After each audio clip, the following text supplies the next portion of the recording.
Hello, and welcome to Unsheathed with your hosts, Kyle Gold and Cam Hirosaki. We hope that you enjoy the program. Please stick around afterwards. There'll be cake and blowjobs. Hi, welcome to Unsheathed, episode 76. I am briefly stopping in Kyle Gold. And wow. That's what she said? I don't know what to respond to that with. Hi, ladies and gentlemen, I'm Cam Hirosaki. Cam Hirosaki, everybody. Woo! Yes, we are back at our discreet mountain bunker location in between trips to San Francisco and Atlanta.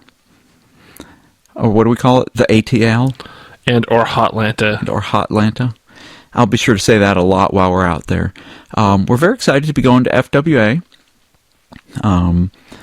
They've been very nice and kind of asking me to come out several times over the years. I'm very pleased to finally be able to accede to their requests. And I'll be doing some panels out there, and I'm going to be doing what promises to be a very fun podcast with Fuzzwolf, because apparently when we can't take pictures. We will. Apparently when we can't do our own podcast, we're just desperate enough to do some kind of podcast, and we'll fill the void. Fill that gaping hole in our lives. Yes. That's what she said. No. I was going to say, speaking of which, I did not come back from Texas with that condom Flame gave me. Oh. Woo. And that's all I'll say about that. I was on top. No, go on, quickly. I would... yeah. I guess otherwise you'd just be like, I didn't want to make a mess. Why'd you have to go there? I don't know. You've never done that? I'm not saying I've never done... Wow, why are we talking about this in front of, all our hundreds of listeners? Serious Writing Podcast is serious. So, hey, speaking of serious writing, the Ursa Major awards were announced recently. Less recently at the time you hear this than as of right now. But they'll still have about a month to vote. They'll still have, I think voting closes April 17th. Yeah. Is that right? Yeah. So, there are certain nominated items of note. Cam thought he could get away with taking a drink there because he doesn't have anything personally nominated. But I have a novel in the running again. Shadow of the Father is nominated. Congratulations. Yay. And I have two short pieces. One is Bridges, and the other is False Dawn, which was the out-of-position bonus story. I really didn't have much else that was eligible last year. I think there were a couple stories, but the Unsheathed Presents number 4 would have been eligible. But oh, wow. That was my other thing other than single that would have been eligible was How to Stick Your Muzzle Where It Doesn't Belong. Yeah, I don't know if I want that nominated for Ursa Major award. I know, right? But I'm still amused that Bridges got nominated in the short category, which they specifically say is under 40,000 words. Isn't Bridges over 50? I don't think it's over 50, but it's over 40 for sure. And I've said that many times, and I told people to nominate it as a novel, but the Ursas do what the Ursas want to do. On the one hand, I was like... On the one hand, it's kind of shenanigans that this isn't a novel. On the other hand, I think Bridges has a better chance of winning short fiction than Shadow of the Father does at winning novel. The competition is stricter in novel than... Well, you have 2 of the 5 nominations in short stories. That don't necessarily signify. No. Given the popularity of the out-of-position characters, I wouldn't be surprised if False Dawn showed stronger than Bridges. I'm not saying either one of them's going to win, because our other furry cupcake was also nominated for short fiction, which was The Peculiar Quandary of Simon Canopus Artile by Rikoshi, who also is in the novel category with Seventh Chakra, which, so yay, congrats to Ricky. One of the things I noted in my live journal about the novel category is that there are 6 novels, and all 6 of them are fan-generated, and I've not gone back to check, but I do believe that is a first for the Ursa Majors. I believe Yeah. in all previous years there's been at least one novel. Like last year, I think Tales from Watership Down, or was that the year before? I think that was 2 years ago. Okay. Last year I know there was another one that was sort of mainstreamy. Yeah, I forget what it was called, but I remember it being in there because I had never heard of it. Yeah. But I looked it up, and I was like, oh, that's why. But I think that's really cool. I mean, Oh, absolutely. the fandom's producing a lot of, not just a lot of content, because last year there were a bunch of novels released also, but they're producing a bunch of content that people are reading and that people are judging good enough to nominate. Yes. So I'm sorry if I accidentally implied that Shadow of the Father wasn't a good novel. I don't mean that at all. No. Your point was taken. There are many popular. I mean, Save the Day is still Fur Planet's number 2 seller on their latest list. Oh, I haven't looked for March yet, or February. February, yeah, January, February. He combined. Oh, okay.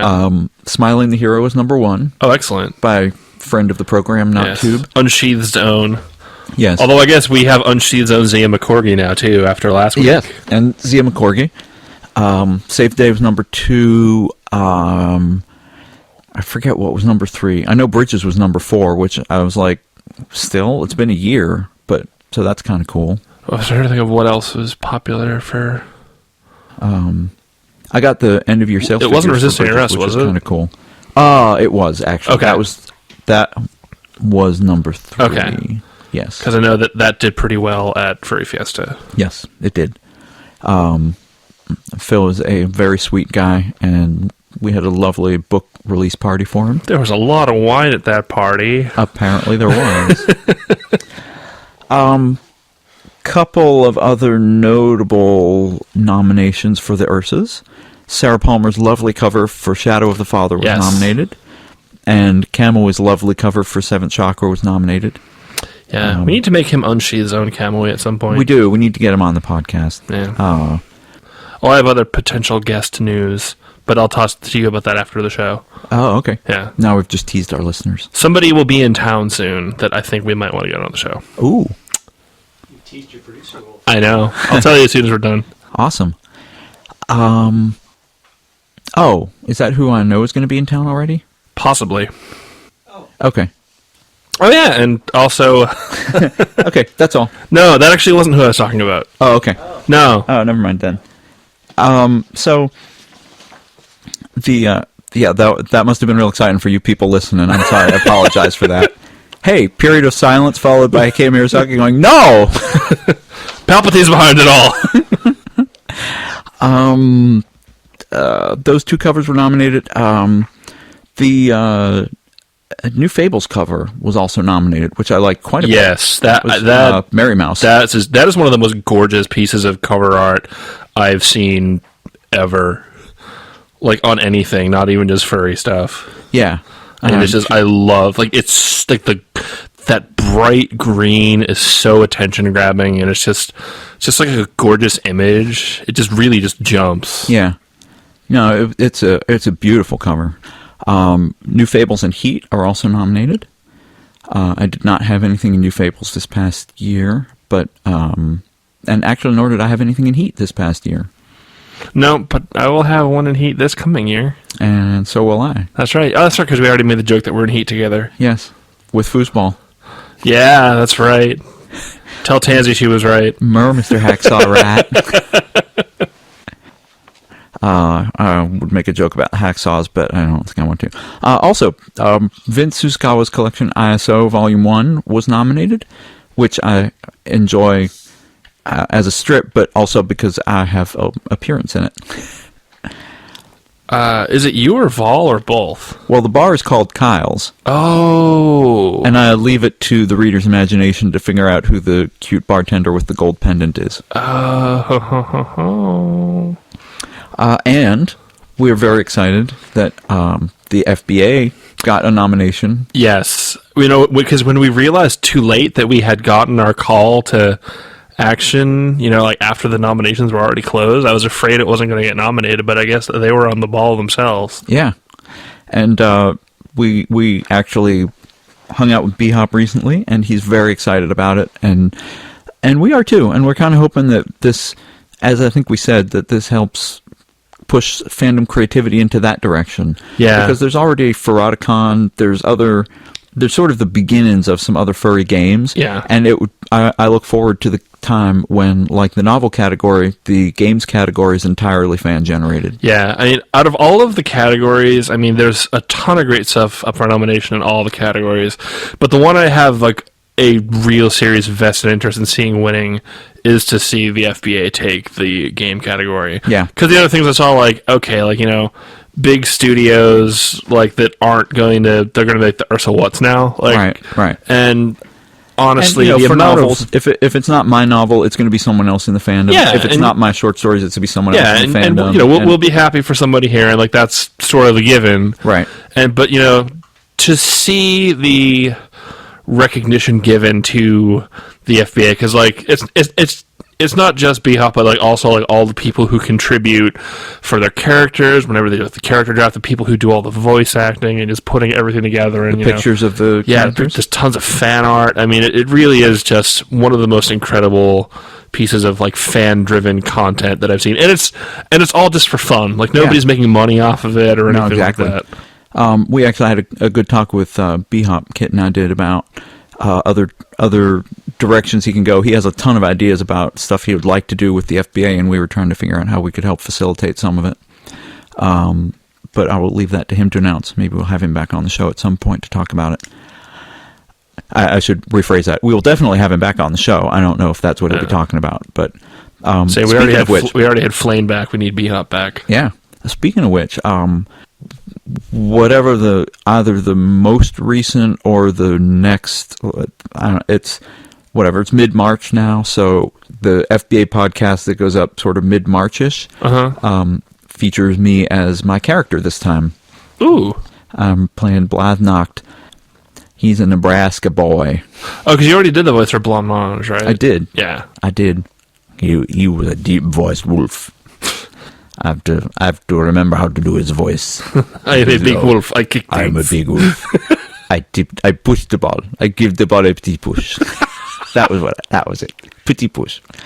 No, but Blythe's a little higher voice, and he's got, so out there in the Midwest, they've got those big flat plains, and all their vowels are really big and flat. So when I was doing Blythe's voice, to get into it, I listened to a video of Nebraska basketball. So whenever I was trying to do his words, I would start with that Nebraska basketball, and then I would do his lines. See, But that's what they sound I like. didn't know which way he was going to run. I was going to say, because that's the way they sound out in the Midwest, and not in Alaska, despite what Sarah Palin might want you to think. Oh, yeah, don't you know? I'm very Alaskan. It's like, no, you're not from Fargo. You're from Wasilla. There is still, sadly, no podcast category. Nope. Even though we could fill a category just like off the top of our heads between, I'm going to say, quick, somebody, Not like, us, let's all group. FBA, Notcast, Unfurled, Anthropodcast. Because that's coming back. It's coming back. He's bringing it back. And there's a bunch of podcasts out there, and people are doing some really cool things with them. So Quick, everyone, harass and badger the Ursa Majors until they have a podcast category so that Unsheathed can lose to Notcast. yes. But seriously, this year, actually, what you can do is post your favorite podcast to the recommended reading list under miscellaneous and specify. Oh, Anthro Dreams, that was one of the other ones. Anthro Dreams, yeah. Specify podcast. So, like, don't just write Unsheathed, right? Or write Notcast, write Unsheathed podcast, right? Notcast podcast. And, just keep sending in those nominations and make sure that the committee knows that this is a valid creative form that the fandom is embracing right now. Oh, yeah. And maybe they will do something about it eventually. I mean, we're filling panel rooms to capacity. Yeah, seriously. Except for Furry Fiesta, Fiesta. because we were opposite Rocky Horror. Yeah. Also, they gave us a really big room there, They did give us a big room which was pretty cool. with that giant lighting rig that was kind of scary.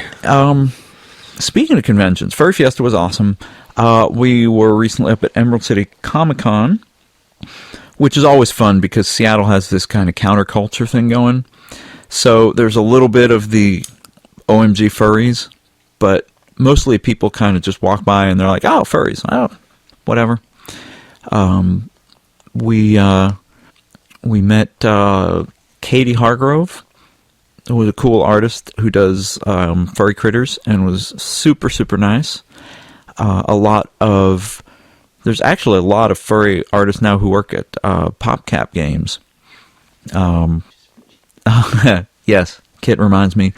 A lot of artists at comic conventions do not know how much furry fans will pay for sketches. We actually had one artist do a sketch for us, and she would not take money for it. So we had to buy things at her table. We were like, we want to give you $20. And she was like, okay. And we're like, can we buy something? And she was like, yeah, buy something. So we bought a couple things from her. Someone else. Like somebody else charged you 10 and you're like, can I give you 25? Yes. I think that was Katie, actually. And she did an amazing sketch, too. So. It was beautiful. Yeah. And we did not ask for, six-limbed, multi-breasted, bi-penis, right, tor, bifurcated herms. penis, tor, herm, vor pictures. Yes, Kit should have a microphone. He should be mic'd in on this one. He says approach him with PG pictures, and just kind of let him do their style. Actually, I should say most of the pictures they did were non-anthro also. And the one who was kind of anthro-ish was Dingbat, who knows the fandom anyway. So, and even that was still non-anthro. And it was still non-anthro. And she knew how much to charge. So, yeah, Dingbat's like, no, none of this $10 shit. Yeah, that's $40. And we're like, yeah, sure, that's worth it. So that was cool. Lady Foxglove was there also, although we didn't get to talk to her much. So it was cool. Emerald City's kind of cool in that they're very art focused. So there's a lot of space for artists and a lot of artist sign-ins, and a lot of people go up there. There's a lot of good cosplay. There was actually a really good Calvin and Hobbes couple where there was a young boy who was blonde in the Calvin shirt, and his mom was dressed in these tiger pajamas walking around with him. Oh, that's cute. Which was adorable. And there was another one. There was someone dressed as Velma, like really good Velma costume. Really good. I'm sure that's not hard to find in Seattle. The glasses, the hair. Oh. Yeah, I went there. But she was carrying a Scooby-Doo plush also. Okay. Which really made it. It was very cool. So I recommend Emerald City Comic Con next year. Usually it takes place in the spring. If you want an excuse to go up to Seattle during a time other than Rainforest, which we also recommend. I'm so glad Rainforest is not on top of the hill this year. It's at the bottom of the hill. It's at the bottom of the hill. Which is way better.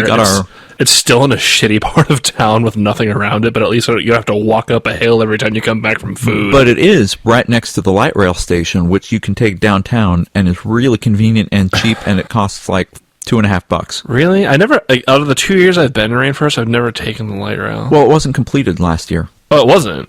Yeah. Oh. Last year they hadn't quite finished. That's why I had to take the bus. But now you can take. I mean, the light rail station is literally across the street from the Con Hotel. No, yeah, I remember where the station is, and it's like 20-25 minutes to the downtown, and you can take it to. Basically, you can take it to the point where the monorail starts, and then you could take the monorail up to the Space Needle for another $2. Oh wow, that's pretty far into Seattle. Yeah. Wow. Okay. And there's an awesome pizza place up by the Space Needle too. You had me eat there. Mm-hmm. Yes, we did. And then you took me to the top of the Space Needle because I was in stupid tourist mode. And then you laughed at me because it's like, I'm afraid of heights. Take me to the top of the Space Needle. Okay, step away from the edge. All right, I'm going to walk closer to it. Okay, step back. The top of the Space Needle is kind of awesome, and you have to do it once.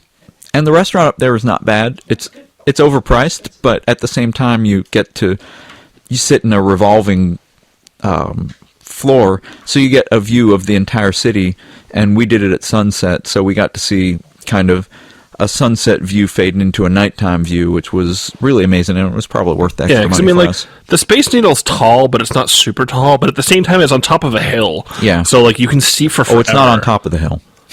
Oh, We walked up to the top of the hill. Oh, okay. You can look kind of down on the Space Needle from the top of Queen Anne, yeah, that's true. Yeah. but there's nothing around it. So anyway, and last weekend we were at FogCon up in San Francisco, which was a literary science fiction convention, sort of old school science fiction, the kind that I went to growing up. And it was amusing. I'm not going to spend too much time on it because we do have questions. But it was amusing. I had forgotten what it's like going to a right and focused science fiction convention.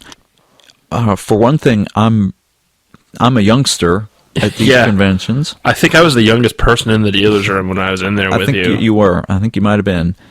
And I'm a gray muzzle by furry standards. And it's also, there were a ton of really cool books there. The dealer's room was just full of them. I could have spent 4 times what I did if I didn't already have a pile of books that is now almost half as tall as I am sitting next to my table waiting for me to read. That was the main reason I didn't spend more time browsing myself. I still came back with like 4 new books that I need to read and like 3 more that were freebies that I might glance at. But the people there were so blithely amused to have the furries there with them too. they were all pretty cool about Yeah. it. They were sort of like, "Oh, what is this?"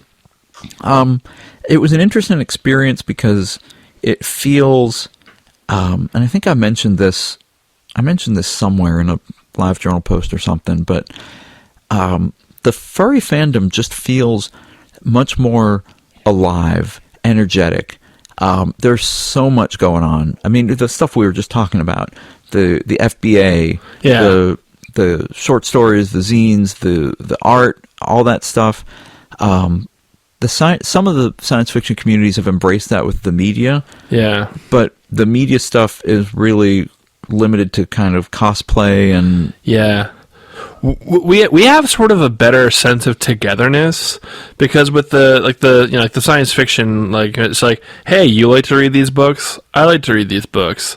That's cool. But like furries get together, like we hang out, we talk us out, like when you go to a furry convention, it's like hey, let me hang out with all my friends from all across the country that I only see once or twice a year, and it's a big social event. And some science fiction conventions are kind of like that too, because a lot of the writing community and the fan community are that close knit that it's good to see them. And I see some of the posts from people saying, "Oh, it's great to see so and so at the convention," and it's a lot more sedate though. But it is a lot more sedate. And it's a lot more focused around the books and the writing and all that. Yeah. So it's interesting. Furry just has it has so much energy to it. It's we had I'll tell the one anecdote. We had dinner with one of another writer from the Outer Alliance, which is a queer science fiction fantasy group that I belong to, and he was talking about. He was kind of curious about the furry thing, so since there were a couple of us at the dinner, we were telling him about it.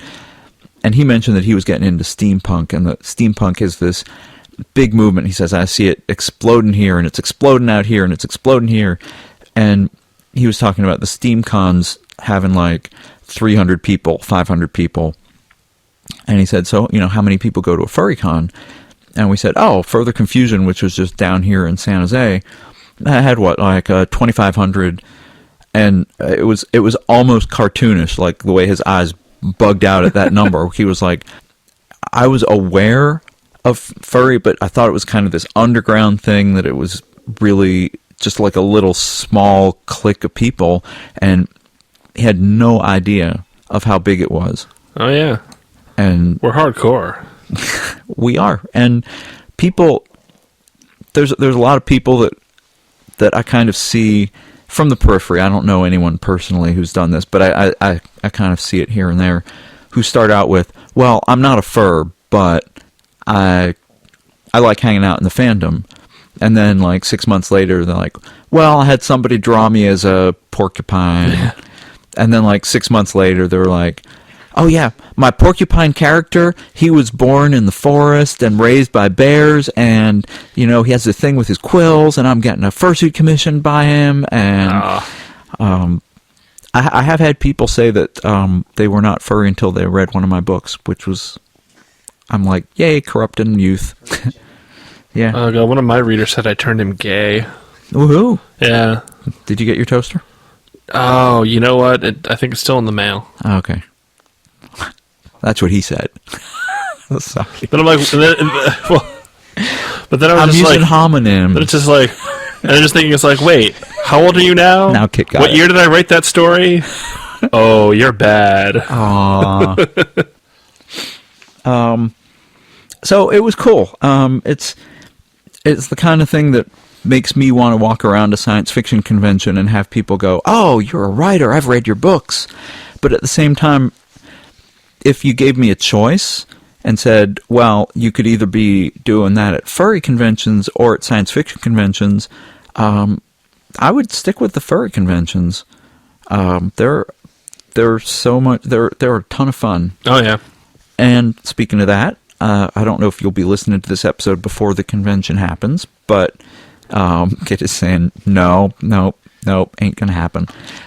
So by the time you hear this, I will have gone to FWA, and I think I already talked about that a little bit. So anyway, I'll talk about it more after it actually happens. Also, before we move on, while we're on that subject, I am like 90% sure that I will make it to Anthrocon this year. Woohoo! I've been looking at my budget, and I think I can swing it. So hopefully I will be there. Cam Hirosaki represent. Yes, I got to get back out to the East Coast. I was so sad I didn't make it out last year. As were all the furs of Pittsburgh, I'm sure. Now I just need to find ways to make sure I can also afford feral rainforest and MFF. Maybe you will have to get Flane on to give you another condom before you go to Anthrocon. Oh, you're opening up a whole bag of worms there. Should we move on to the emails now, Kyle? Never mind. Yes, why don't you start? Okay. So, Unsheathed Zone Atari Otter writes in with... Hey, Atari. Hello again, slippery and swishy ones, and anyone else who might be sharing the mountain bunker. The Silent Wolf. I do apologize for not writing in more often over the last while, but school got hectic and I sadly managed to fall behind on your podcast again. I know, shame on me. No, it would be shame on you if you were foregoing school to listen to our podcast. Yes, I agree. I've caught up once more, though, and I have some questions for you guys if you haven't already answered it before. They're about action sequences. Is it possible for an action sequence to run on so long that the excitement and tension it is supposed to be generating wears off before the scene is finished? Yes. I was just, in my mind, I replaced, like, action as, like, a euphemism for sex, and I was still just like, oh. Yes. Yes. Is it possible for a series of events within them to be too coincidental to be believable? Yes. And what are your thoughts and advice on action sequences in general? Yes. As of right now, thank you. I'm working on a story that's going to have a lot of these scenes, and the one sequence I've written so far is about 1,100 words long. Ooh. So any advice you two or more could share would be incredibly helpful. Thanks a ton, he said stressingly. Atari. A ton Atari sounds like it should be a palindrome somehow. Now I'm going to try to make a palindrome out of Atari's name. That'll be my task for the next podcast. So, sort of more seriously, main thing to keep in mind for an action sequence is there's a lot of stuff happening. I find it generally easier to write an action sequence from first or third person, because then you only have to worry about what one character is experiencing, and you don't have to do the thing which I personally hate in action sequences, which is Jay drew his gun and crouched behind the barrel. On the other side of the room, Tad was lining up his shot, while Maria sprinted across the floor and jumped for the ledge where Barbara was clutching her injured thigh, and, you know, it's just like, oh my god, what the hell is going on with all these people? I don't go by Barbara anymore. My name is Barbara. But if you are doing Third Omniscient, then just keep it simple. Yeah, really, less is more. If you go into excruciating, over-exacting detail, then yes, it's like you're zoomed in too close that you can't see the bigger picture. Another good thing is remember that action sequences happen really fast. Yes. And short, quick sentences really help with the pacing of action. They give the reader the feel that these things are happening fast. So Yeah. instead of Barbara rested the rifle on the railing and sighted along it looking to get a good shot, just be like, Barbara slapped the rifle onto the railing. And, quick action verbs too. Yeah. Nothing passive in an action sequence. Yeah, and another thing like to try to evoke is if you can have something happen so quickly that the reader's like, whoa, like how did that just suddenly happen out of nowhere? Like you would if you were actually in the moment. That really helps the sense of immersion and helps get the punch into the scene. Yep. And 1,100 words is not too long. I'll just put in that note. No, 1,100 words isn't too long. Don't worry. That's actually like That's fairly a third reasonable. the size of one of your sex scenes. Yes, yes, it is. That was a bit too long of a sex scene, though. I don't know. We'll talk about that. Held at a your future interest date. all the way to the end. Certainly did. I remember listening to Infected Mushrooms: Legend of the Black Shawarma a lot while writing it. But All right. my other piece of advice for this particular problem is to go grab your copy of Harry Potter and the Order of the Phoenix, read the sequence with the battle in the Ministry of Magic, and don't do that. Yeah, I would agree. It's you want to be you want to make sure that your sentences are like the descriptions of where the people are enough to place the reader into them, which I think is where Rollin went a little bad on that one. They jump around really fast, and if she was trying to make things feel as incoherent as a battle usually is, then she succeeded. But I don't think she I don't think that's what she was going for. Yeah. But anyway, so there you go. So, Hope that helps. greetings, purveyors of furry writing. I've recently been given some thought to an idea of a book I'm writing. While I was initially trying to write a story/novel, which I did during the NaNoWriMo this past year and completed successfully, I started to run through the re-edits when the thought hit me, why should I not make it a series of short stories? Each story would have a different protagonist, either Sirkin, my name for anthros or furries. I would interject, no, that's probably fine. Sitting here having written a whole novel about collations, I was just going to say, you don't need to call furries something else. Like, but I just wrote a whole novel doing that, so I guess you can. Goggle's a hypocrite. Yes, I totally am. I'm even looking at stories that would represent both. Does the idea of a series of short stories written by one author, each showing a different point of view or thought, seem plausible, or would that be too much? Regards, Thaika. Okay, so I'm curious as to what he means here. Like, is he talking about covering the same sequence of events from different characters' points of view? Or is he just, like, telling a longer story broken up into shorter form with each one, like, each, like, story focusing on a different character? Because if it's the latter, you can... second one. Okay, because you can do that with a novel. Yeah. You can easily do that with a novel. And So my concern is the question of, does he mean he's going to write the novel from several viewpoints, or is he breaking the novel up into several short stories, each from different viewpoints? Because... Well, you do it with Bridges. Yeah, but each segment of Bridges is not really a complete story. But they kind of are. They're semi-complete. They kind of could stand on their own like a three-legged table. They're kind of wobbly. I would say that Finn's and Amir's stories more so than Carmilla. They don't have complete arcs. No, but they're short stories, and short stories don't have complete arcs on their own. No, but they have moments. I mean, they should have... No, but I think that they do. I think that as short story, if you broke those into short stories, like it wasn't even originally supposed to be a novel, Right. So I mean, anyway, I think, yeah, I kind of see what you mean. yeah, I think your argument more, I think your argument more stresses the point that Bridges is not really a novel so much as a collection of which isn't stories, because it certainly is a novel. And my point, not to stop overanalyzing the structure of Bridges and to get back to the question at hand, it is possible, I think, to write a novel where the viewpoints shift, but they don't shift back and forth. They just sort of shift sequentially. Right. That is certainly doable. Yeah. I want to say I know of at least a couple novels that do that. You can certainly do that, yeah. Yeah. I'm trying to think. I know I have another example other than just that. Does the George R. R. Martin series do that? I haven't actually read Kids the books read them. myself.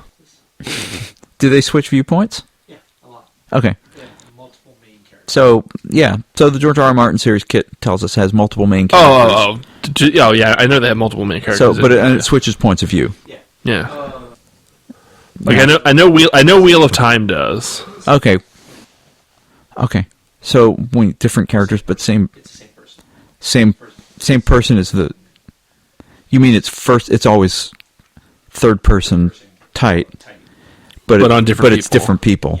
Okay, that's what he's talking about. Yeah. I mean, I was just trying to undistract our producer Wolf. and, Recording a podcast. I know. Come on. Pays for the podcast. Priorities. Okay, never mind. He got us on that. Selling our beautiful Unsheathed Volume 1 and 2 DVDs pays for our podcast. Available at Furry Weekend Atlanta. Or Also, our available. non-existent donate button. And WonderCon. Yeah, on our non-existent website, which Kid is working on. Is he? Yeah. Hmm. We'll have a website, and it should have a donate button. Can we call anyway. it a web zone? No. Oh, But anyway, yes, you can certainly do that. Next question. yeah. Also, is it like plausible to have a series of short stories written by the same author in the same setting? Yes. Yeah, see Waterways, Out of Position, Bridges. Yeah. Although you all just mentioned things that are also all novels. Well, they're a series of short stories. That's true. And no, Bridges is short fiction. That's right. The Ursa Majors does not define your existence, Kyle.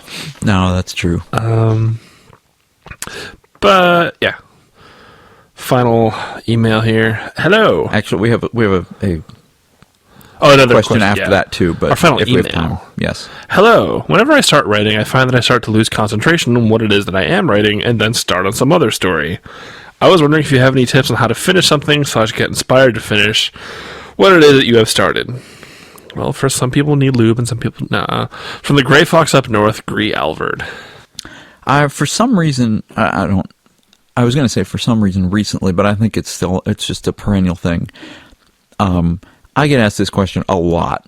I don't know about you, but I get this question probably every other week. Somebody emails me and says, I have this problem where I can't finish the stories that I've started. Yeah, I don't get that. People don't email me as often as they email you. But, yeah, it's one of those things where it's like, I do get I wish I could be a writer, but I never have the patience to finish anything. And, there's a very simple answer to this. Sit down and finish your story. Yeah. I mean, I'm always amused when people are like, I don't have the patience to finish my stories, or I can't finish a story without getting distracted, or I get partway into a story and then I get bored, or I get partway into a story and then I don't like it. I'm like, well, part of being a writer is finishing your stories. It's not all, hey, I have a great idea and I'm going to write down my great idea and then everybody's going to love it.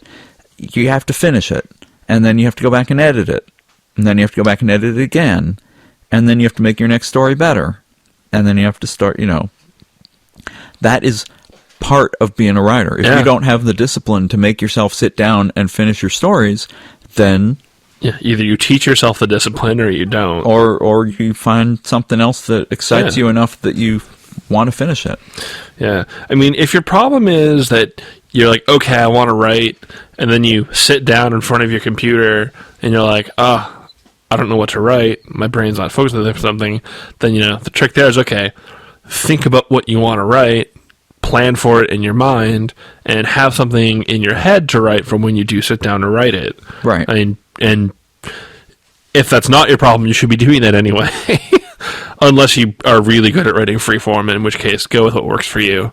But most people, I think, are going to need to. You've got to do it. Have a You've mental, got to have that in your head. Yeah, like just plan it mentally, and then sit down. Like somebody like actually asked me the other day. They were like, "Wow, it's like, how did you like write this? Like, did you just like come up with the idea for it and write it?"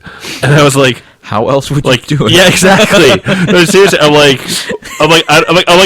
read the question. I'm like, is this a trick question? Like, is there supposed to be another answer to this? Like, I was like, and I'm not trying to make fun of the person, but I'm just sort of like, No. what else would the answer be? No, I know. Yeah, I know. How else are you going to do it? Thanks, Liz Lemon. Yay, that bitch.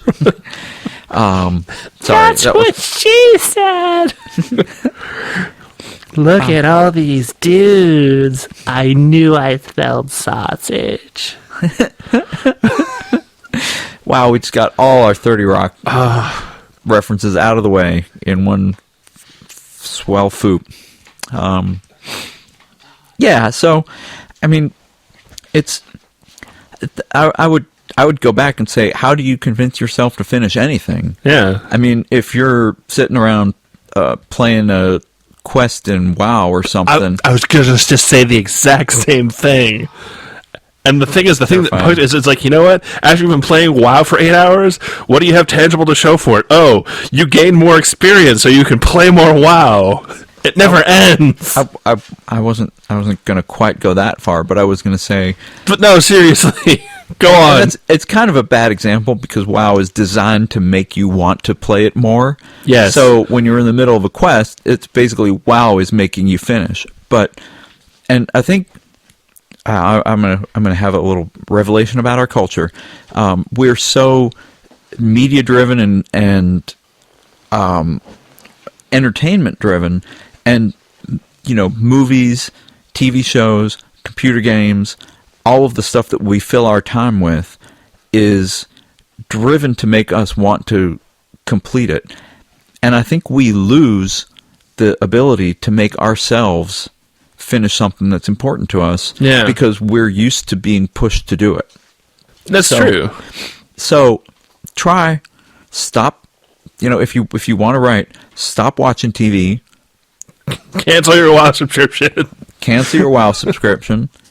And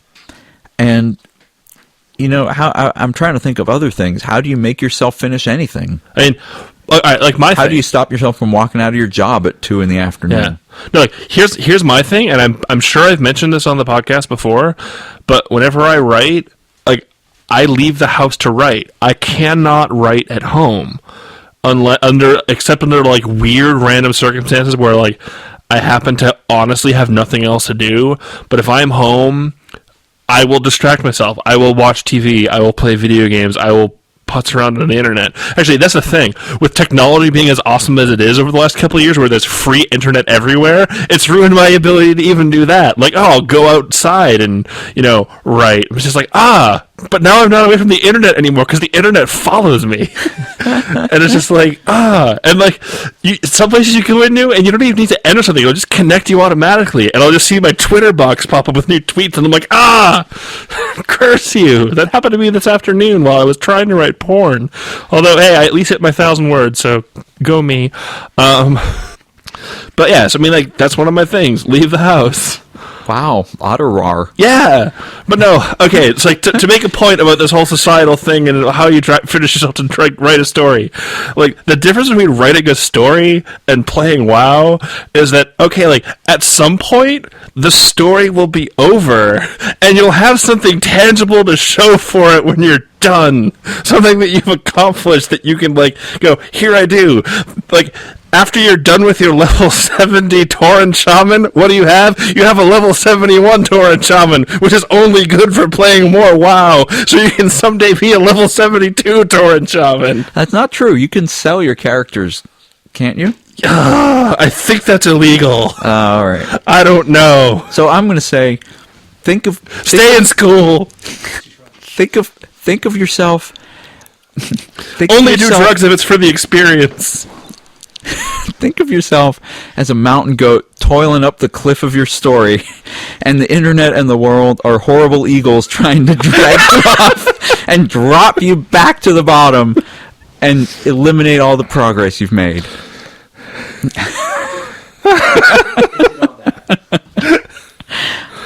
You don't want us to read the last question? Okay.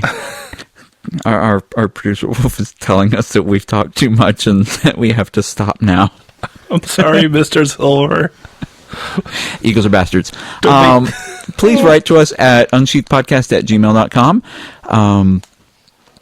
And you can follow me on Twitter, LiveJournal, or Fur Affinity. Fur Affinity, I am Kyle. Twitter and LiveJournal, I'm Kyle Gold. I also have a website at kylegold.com, which has many things on it, including my upcoming appearances, where to buy my books, where to find my stories. And the answer to the much-asked question, is there going to be an Isolation Play ebook? And the answer to the much-asked question, is there going to be a Waterways sequel? Is there going to be an Isolation Play sequel? Will you read my story? All these are answered on my website. Visit Kyle's website and get a free pizza roll. Offer not valid on planet Earth. Leave a comment and I will email you a pizza roll. You can find me online at LiveJournal, Fur Affinity, and Twitter as KM Hirosaki. And if you go there now, you can find my new story. I actually wrote a new story, and it's about sex, and it's online, and you can read it for free. Woo! And it's on So Furry, That's not too. the one you wrote today, though, right? No, that one's not done yet. I'm writing another sex story that's also going to be online that you can read for free. That's because I Soon. taunted him. I said, Yes. you talk about sex all the fucking time. Oh my god. Why do you not write more? I made you swear. Yes. Which is actually amusing because I didn't swear when I was saying that to you. I'm just swearing on the I podcast know. because I'm still all worked up about those damn Eagles. You're worked up. Yeah, you're worked up more than God, I am. like all the WoW fags are going to email the show saying that they're not going to listen anymore. Well, yeah. I'm also on Facebook, by the way, now. All right. I think if you search for Kyle Gold, you'll find me or my page. I usually do most of my updates through my author page, not through my personal wall. I don't know all the Facebook terms.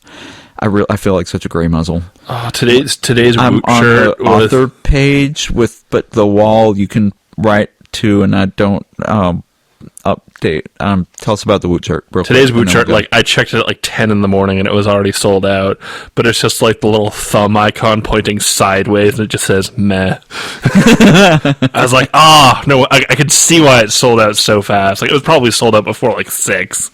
I was just like, okay. Damn like, East Coast. That's yeah.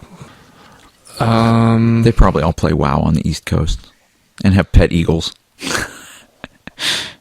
All right. By the time this podcast We're airs, gonna that go second now. sex story will probably be up. Do my what? Oh, right. Will this be up before that? Okay. March 26th, Saturday evening, 7 p.m., Blue Stockings bookstore in New York City. I will be there. It is my first appearance on the East Coast, considering Atlanta's inland. Atlanta's in the east, but anyway. First appearance in New York City, first appearance on the East Coast. Blue Stockings, I discovered on Wikipedia, Blue Stockings was a name for educated intellectual women in the mid to late 17th and early 18th centuries. So it actually works in my collations novel, too. They are a feminist bookstore run by some very nice people who were actually out here a couple weeks ago because their families are all from California.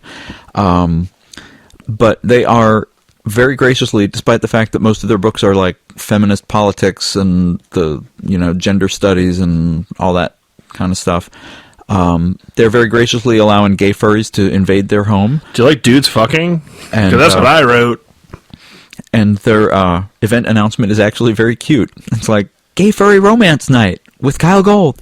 So they're excited and we're excited, and I would love to have a bunch of furries show up and give them a good impression of furries. Bring some money either to donate or buy something from their cafe or buy something from their store. They will have my books for sale, but they also have a ton of other stuff, and we want to show up, fill the store, and leave them quite happy. Leaving them happy and asking for more. That's what she said. Woohoo! And hey, if the feminists ask, you can always tell them that isolation play is all about, the aspects of masculinity and femininity as applied to, gay male relationships. Yeah, which it is. Yeah, that's not even a lie. I didn't even make that up. No, but it sounds good. All right. Dun-dun-dun-dun. Drum roll, please. I have one last surprise for everyone. The next Unsheathed Presents is not another story about Kit and Kyle getting sticky with each other, but is, in fact, a preview chapter of the much, much, much talked about Summerhill.